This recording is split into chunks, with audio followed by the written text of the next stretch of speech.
If heaven could receive mail, to whom would your love letter to grief be about? Welcome, everyone. I'm Tiffany, your Love Letter to Grief podcast host.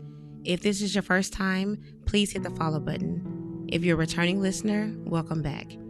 Today we have with us Jo, a mom who I connected with on TikTok, and after seeing her story, I found it to be, although it was a bit heartbreaking, one of the most inspiring posts I've seen. Jo, first of all, I'd like to say it is such an honor to have you with me as a guest because I understand how personal and intimate the grief journey is, but my sincerest appreciation that you accepted this invitation in hopes that your grief journey and your transparency may help another grieving soul. Whenever you're ready, you can start your love letter to grief. All right, thank you. Dear Grief, it has been a little over a year since I've met you in this journey. The loss happened when my daughter Elena had a pediatric stroke and passed away at the age of 14. What helps me and what has helped me cope and my family members cope has been prayer, my relationship with God, and feeling all of my feelings.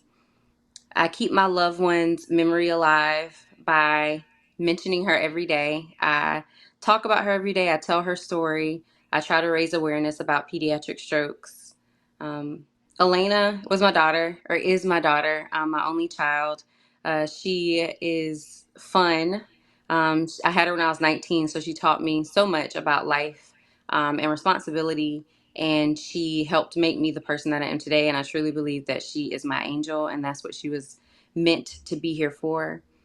Um, I wish someone would have told me nothing. I think that if I would have known that this was my journey, I wouldn't have signed up for it. I wouldn't have agreed to it. And I learned that in church too. A lot of times if God reveals things to you before they happen, you're not gonna think that you can do it. You're not gonna be strong enough to do it. So I wished no one. I wish it would have happened the same way it happened because nothing can prepare me for what I've gone through. And my faith after the loss is stronger than it ever has been before because that is what is really keeping me alive. Wow, that was so beautiful. Thank you. Um, I've been in your live stream quite a few times in the mornings as you're getting ready, and I always find your bubbly personality to be so inspiring because I realize how big of a task it is for us to push through on some of those rough days. Mhm. So, if you don't mind, I know we often talk about how we lost a person, but what I think is most important is why the loss was so big. So, could you just tell us a little bit more about your daughter and why we missed out on not getting to meet such a beautiful soul? Yes, so Elena is my only child. Like I said, I had her when I was 19. She passed away when she was 14. So she didn't get to be here for a very long time, but she was very impactful to her family, her friends, her teachers. She had different needs. I don't call it a disability. I call it different needs, which did not have anything to do with her passing. But Elena had Down syndrome, and she was angel, just period. She knew no evil. She never intentionally hurt anyone ever in her life. She never lied. She never was deceitful ever in her life, and that is something that I'm proud to say about her because I was a part in raising her. Of course, God made her that way, but I think that my hand in raising her and my parents' hand in helping me raise her helped not expose her to like those negative things that even children who have disabilities or special needs can be exposed to. So she was a great spirit. She loved bringing people together. She was always a kid at heart. And she was really my best friend. I was a single mom for all of her life or for most of her life. And it was just me and her. And so now that she is no longer with me physically, it's just me. And it's been a challenge trying to navigate life without her. Um, but I'm trying my best, and I know that she is proud and happy to see what her mom is doing now that she's in heaven and looking around. Yeah, I love that. What do you think has been your just your biggest challenge of like the after? Because we often talk about life in terms of before and after. So, like, who was Joe before, and then who do you identify as after? So Joe was a mom through and through. I was very protective of Lena. I didn't want people to, because I come from an education background. I've been an educator for years and years, and so I know how kids are. And I didn't want people to judge Lena for what she had or how she acted. I wanted them to really get to know her.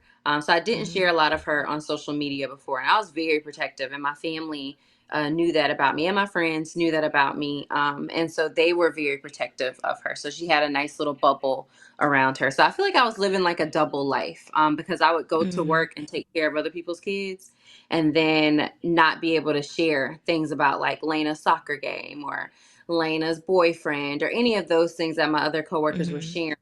Or Lena had a sleepover. Those things didn't happen. So I had to kind of block my two lives. Like I had two lives and I had to separate the two. But I was very mommy. I got a couple of days off, maybe a couple times a month. My parents are great. And they gave me breaks because you do need breaks when you have a Mm-hmm. child with any kind of special need or different need. You do need a break. And so they gave me those breaks. So I got to live like a normal young adult life during those times, but it always was in the back of my head. Like, I gotta get Lena. Like in the morning, I can't stay out all night because I gotta get Lena, and that's Yeah. my responsibility.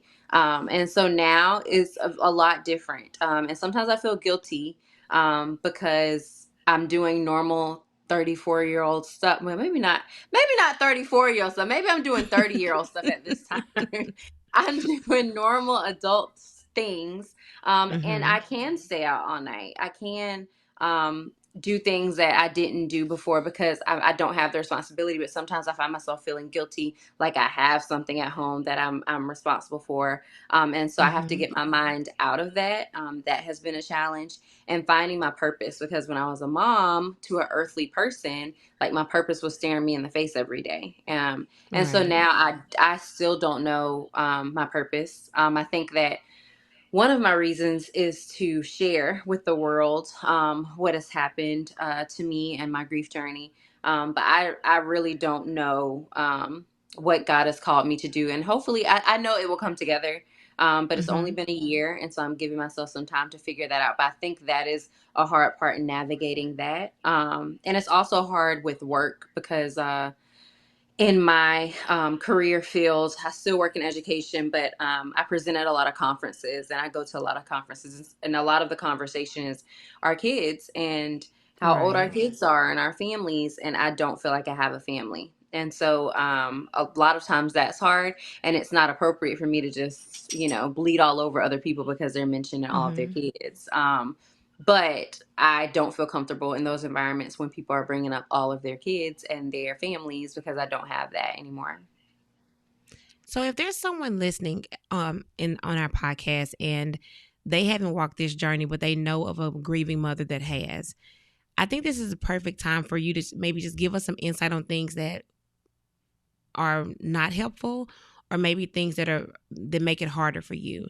Um, because I've talked to another mom before that lost her son, and she said the hardest question was when people say, "Well, how old are your kids?"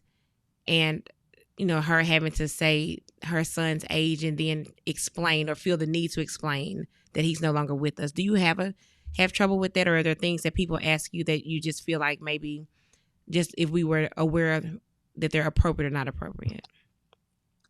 I think that I'm okay with sharing. A common question is, do you have children? Mm-hmm. And so I'm fine with saying, I don't have any earthly children. And I'm fine with saying that Elena passed away last year. That I'm comfortable with. She was 14 and I don't have any other children's ages to name. But a follow-up question to that is usually, do you want more children? I don't like that Mm. question. I don't want more children. Yeah. I don't like the question. I feel like it's a little insensitive. I feel like nothing will take Lena's place. And even sometimes when I say no, I don't want more children, they ask like, why wouldn't you want more children. Oh. And so I have to explain like why I don't want more children. I do think I have PTSD. I held Mhm. Elena as she passed away, and that was a lot. And I don't want that again. And I want to dig deep into my new life. So I think the question of why don't you want more children, or they'll mention my future husband or my future man, because I'm very Mhm. single. They'll mention that and say, well, what if he wants kids? And I Mhm. don't, I mean, it doesn't, I feel like it's all insensitive. Like, it doesn't matter if he wants Yeah. kids. I'm not gonna, like, my story is very sad. So I don't think, I know that whoever God has for me will understand that, that my reasoning behind not wanting kids. So I think Right. the question about having more children is really hurtful. Um, Mhm. I'm okay with answering how it happened.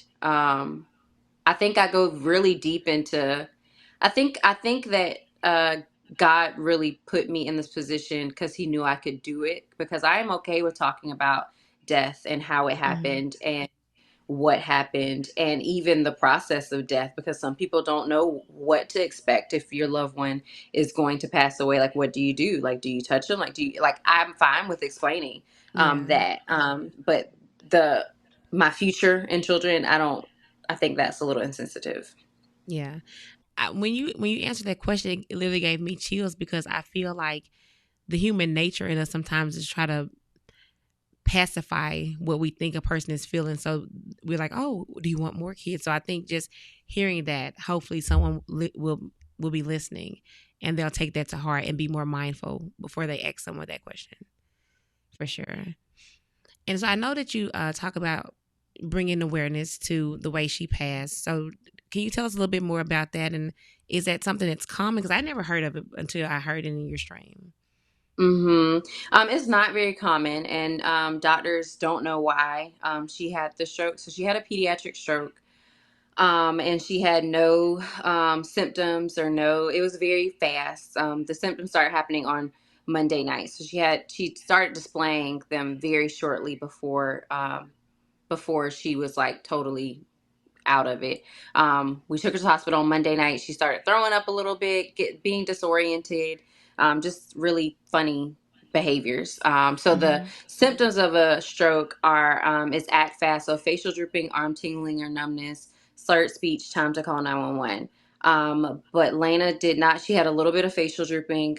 She did not have slurred speech because it happened, she was left-handed and it happened on the other side of her brain, so her speech was never slurred. Like, she could speak very Wow. clearly, which was kind of confusing, because you're supposed to have slurred speech. But she did have like arm numbness and arm tingling. She was moving her arm around. So that was Monday night. We took her to the hospital, me and my mom, and they sent us home.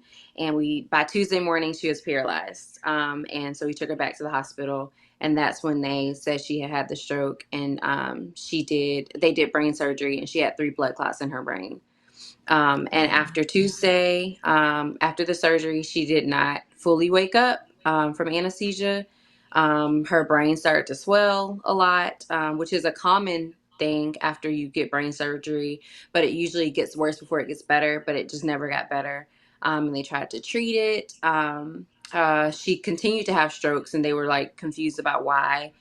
She kept on having strokes, so her brain was just dying like day after day, Wow. and swelling. And so they could cut her skull open.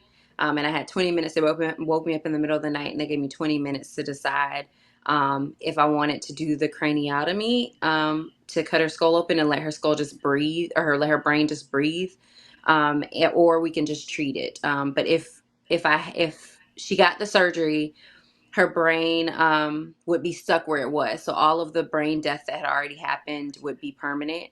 So she wouldn't walk, talk. She would be like a vegetable forever, Wow. if we would have made that decision, or if I would have made a decision, because I was the only decision maker. And so I didn't make the decision to do that. And so I said, we'll just keep on medicating her and trying to reverse the brain swelling, because it could be the worst and it could get better. But it didn't get better. So by Saturday, her brain was completely dead, and she wasn't there anymore. So I set a time to have all her family and teachers and friends there, as she passed away, and it was very beautiful. We had a harp player there. Her music therapist was there to play the harp with her. It was a lot of singing. I got to lay with her. So it was beautiful. And I knew months before, or my brain, I feel like my spirit knew months before that she was going to pass away. And I knew when she was in the CAT scan that she was going to pass away because God told me that. And he told me to prepare for that. But I sleptwalked since April. She passed away in July. And I would sleepwalk since April. And I went to the doctor because I was like, I'm sleepwalking and I'm wanting to, like, I run into my daughter's room. I'm trying to save her and she's fine. And they were confused. They were like, I'm going to send you to a sleep doctor and they can tell you, Wow. like, they can do a study and see whether it's something going on with you. And I was like, every night I wake up and I'm trying to save her and I'm trying to help her. And I don't know what's wrong. I'm sleepwalking, but I just thought it was regular sleepwalking because I thought that's what people do. But now looking back, I know that God was preparing me for that, or preparing my spirit for that, which helped me be a little bit stronger during the journey. And I really heard his voice when on Tuesday when they were putting her through the scan to see if she had had a stroke. He told me to prepare myself. So I think that really helped me prepare for Saturday, when she actually passed away. Wow. It's so interesting. Almost every person that I've had this interview with have said that there's been some type of foreshadowing from God. And I think it's just a testament of our faith and the relationship that we have with God, that he would give us such a blessing to even have that beforehand. So, and you spoke briefly about your faith. So, can you just kind of tell me, like, how that's helped you, and like how your faith has kind of kept you grounded? Yeah, before Elena passed away, it was hard to get in church. Like, it was hard to get in there and stay in there. It was hard to trust people at the children's church with her. Mm-hmm. And so we didn't go every week, but I grew up in church. But to me, that means nothing as adults. Like, we have to make our Mm-hmm. own way, right? But for her life, I was just trying to make her a great person. I wanted her to be a good person, and my goal was to be a good person too. Like, we just wanted to be good people. And so I Mm-hmm. didn't really go to church like that. I prayed when I could, but I wasn't into church. Now I go to church every week. I think that God has really kept me, or I know that God has really kept me. There have been times where I have attempted to end my life since Elena has passed away. It's been maybe 3 or 4 times. And during those times, like the enemy really talks to me. Like, they will come in and tell me, like, it's like nothing's gonna fix this, like, it's done, you're done. And so I'll be on the verge of doing it, and I reach out to my prayer warriors and Mm-hmm. they pray on my behalf. And having a circle like that around me that can pray for me, and not having the faith even when the enemy comes through and I'm ready to end it Mm-hmm. all, just to send that one text and say I need help, and they get to praying and it goes away. That feeling goes away. The voices go away. And it has been amazing to have that circle around me. And I just feel like God is so real. I do think something big is coming for me, because God doesn't put you through all of this and not nothing come of it, right? So I Mm-hmm. think there's bigger purpose in what I've gone through, and I have a lot of faith in that coming to pass and that happening. And I feel like I can see it, I can feel it. I'm just waiting for it to all come together. But I know it's in God's time. But my relationship with God is so amazing now, because I wouldn't be here. So when people say it's no God, I don't understand. You haven't, I don't know what you've been through, but he is Right. definitely real. I also remember a time I was doing Lena's hair. Lena loved getting her hair done, and God sent me. This was before I slept walk. I feel like God was just trying to tell me something. I looked at her head and I was like, I hope she doesn't have brain cancer. And I don't know why I thought that, and it was like an intrusive thought. But it doesn't. Wow. And the stroke is clots in your brain, and I feel like that was God saying, okay, like, something's gonna happen to her brain. Like, it wasn't brain cancer, but something's gonna happen to her brain. And I, like, Wow. brushed it off, and I was like, this is not a good thought, Joe. Like, this is not what you think about your Yeah. child. Like, it's no reason to have brain cancer. Why are you thinking Right. this? Yeah. But I feel like that was God preparing me. Like, that was the beginnings of it. And then the sleepwalking came, and then the voice of him telling me, like, literally, get ready, prepare yourself. Wow. So you talk about your prayer warriors, and I often talk about how blessed I am to have a circle of love around me that has always been just a constant force to help me through my journey. Um, if there's someone that's listening and they have a friend or family member that's going through something so traumatic, what are things that you can suggest to them that could be beneficial to help their friend or their family member? I think that doing tangible things is always helpful. Not asking us what we need. If you ask me what I need, I'm gonna say nothing. I'm good. If you ask me, like that's if you ask me how my day's going, I'm always gonna say it's good. Like it's fine. So if you ask me what I need, I'm gonna say nothing. I'm okay. But if you tell me like, Mm-hmm. Joe, I know you're not feeling good, or you don't even gotta say that. Just say, I brought you some food. I brought you dinner. Dinner's on the way, or I'm gonna come clean up your house, or let's go out to eat, or let's go out of town. I have a trip planned, or something, or just Mm-hmm. relieving me of some of my duties. I think that that is nice. The last time that I felt really, really low, my mom just came and knocked on my door or called my phone. She opened my door and she was like, I'm downstairs. I'm gonna lay with you today. And so I was like, okay. Oh. And so we slept together that night. Like she just laid in my bed beside me, and it was just nice to have somebody like physically just do something and I don't have to ask, but she knew that I needed Yeah. help. Like I needed somebody right beside me. So those kind of things are the most helpful, not asking Mm-hmm. what we need because we're Yeah. probably not going to tell you. I agree. I think for me, I joked with my friends. I used to say, I hope y'all can handle this because I was so transparent. Like they would say, how are you today? And I made the decision I wasn't going to lie. I wasn't going to say, oh, everything's fine. Like if it was a really, really bad day, I would tell them. Like I can't get out of the bed. I can't stop crying or whatever it is. So I think that's great advice for anyone that's listening on ways that you can help. I think it's just the simple things that you have to have. You have to eat. You have to everything that you need. You know, if you're going to get a coffee, grab an extra coffee. If you're at the store and something's on sale that your person likes, grab it for them. Just little things like that. I definitely agree go a long way. Sending somebody a text message saying I'm praying for you, or just you were in my thoughts today. Or for me also, I just love when someone texts me and says the person's name. Like just a simple text saying, "Hey, I thought about your daughter today." I saw this picture on my Facebook memory of her, and I want to share it with you, or something like that. I think that I was is something that's helpful for me too. Um, are there any things that you felt? Because I know sometimes in grief, like you can be going through grief, and you have like, let's say if it's a parent and you have siblings, all of you are going through the loss of a parent, but everyone's going to grieve it differently. And sometimes these situations either bring us closer or bring us further apart.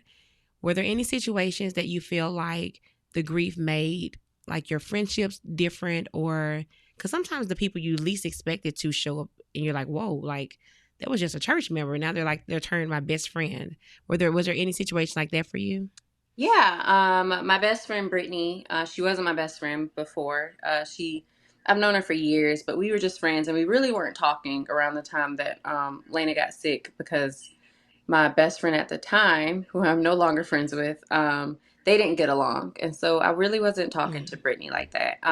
But Brittany showed up every day at the hospital, and Brittany spoke at or sang at Lena's celebration. I'll call it a funeral. She sang at Lena's celebration, and she has been the best friend that any friend could be. And she's one of my prayer warriors for me when I need support. So she has come through. I did lose a friend of 20 years, my best friend of 20 years. I lost that friendship. I've lost family. Me and one of my sisters, we don't really communicate. I don't communicate with a lot of my family. My mom and my dad are great. My brothers are okay. We talk every now and then.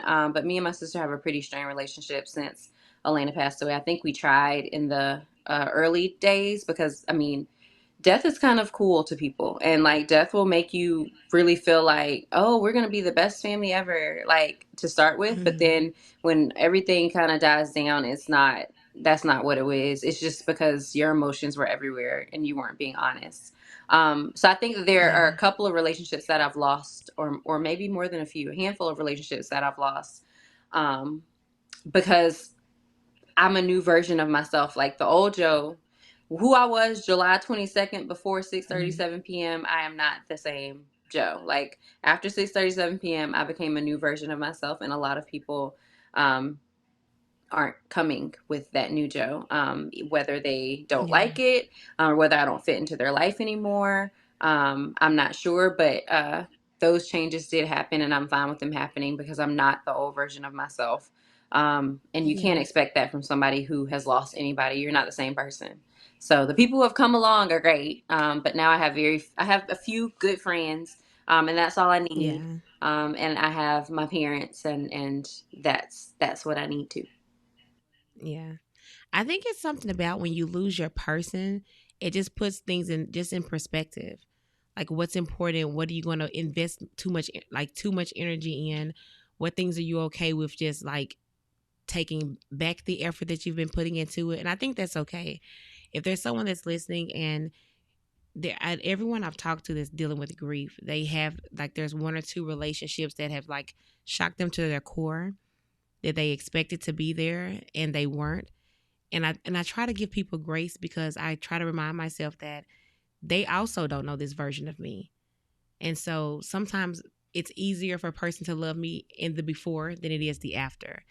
And so I do try to have grace for people, but I also want to just try to like I guess like remove the burden that grief can kind of create sometimes. It makes us want to like hold on to these relationships that aren't serving us purpose, because sometimes like you don't have enough energy to give toward anything else when you're just trying to keep your own self afloat.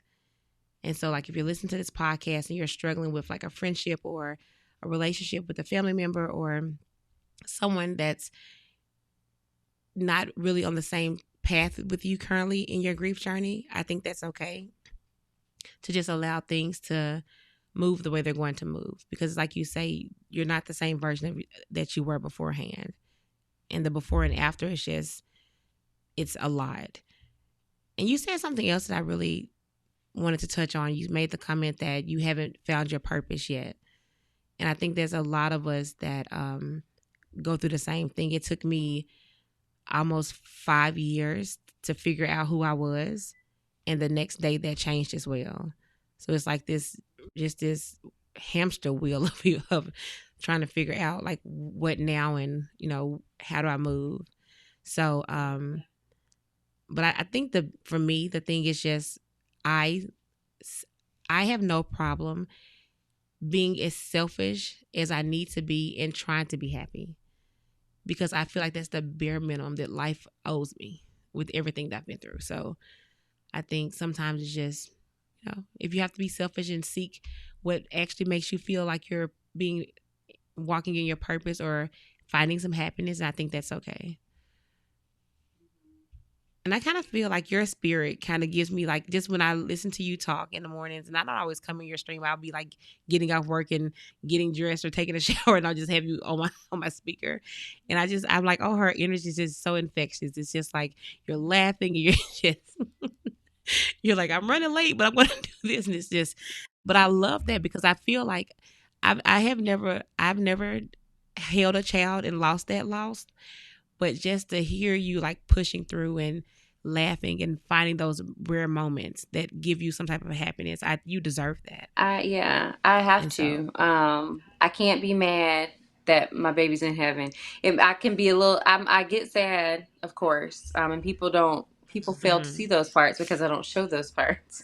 That's very private for me. And my family sees those parts, and my mom hates it. My mom mhm, hates when I get super down, and she says, "Joe, I'd rather you be up and be happy, like super happy." And I know the world doesn't really get it when you're super happy, or some people in the world don't really get it. They wonder why I'm happy. But the people who see me when I'm super depressed understand, like, we rather see you up than down, because right, when down doesn't look good, it's really, really low. There's no in between. But I can't be that mad that she's in heaven. I know that she's in such a beautiful place. So I can't be mad at God for doing that for me. I think it's a blessing. And I know that God, like I said, I know He has something big, really big. And I'm excited for it, and I can't not be excited for it. yeah, So I am excited for that, and I'm happy that he took her to safety. She's very safe and she's very happy. And she's not being bullied, or I don't have to worry about her at school. There's just so many great things that God is giving her that I couldn't give her here. Yeah. And just in closing, because I know we're kind of short on time. Is there, if there's anyone that's listening, another mom that's going through this process, you're a year out, and let's say it's someone that's maybe day one or week one, what is something that you would like to say to that particular mother? Day one, I would like to say that everything happens for a reason. I know that we hear that, but everything happens for a reason. God had a plan in this, and we have to trust that plan. I think that we can make it through anything. You can make it through anything with prayer and guidance with to whoever you believe in, whether you believe in God or whoever. I think you need to have your heart anchored into something, because that's what's going to help get you through this. So find something you believe in and pray on that, to guide you and to keep you and hold you, because you're going to need something. And a week out, I feel like you should have grace for yourself because you made it through the week. And so that's a big Mm-hmm. deal to make it through 7 days. Or 5 days, however you count the week. That's a big deal. So if you made it through 5 or 7 days, you can make it. You can continue to make it. And I think you just have to continue to pray and continue to really honor your feelings. Like you said, like be selfish. I think it's okay to care about yourself and how you're going to make it through this, because Mm-hmm. a lot of people can't relate. A lot of people cannot relate to us or me or my situation. So you're going to have to find your way out of it, and through this. So I don't know. I feel like I don't know it all because I'm only a year in. Right. Yeah. But I hope to be helpful. I try to be Yeah. honest and transparent about my grief journey, but I feel like it's something new that I learn every day, or something new I'm going through every day. Mm-hmm. So hopefully that helps. Yeah. And if there's anyone listening that's looking for someone that's going through the journey with you, or you're just kind of looking for a someone just to kind of lean on, do you want to share your TikTok handle to let people know how to find you? Yeah.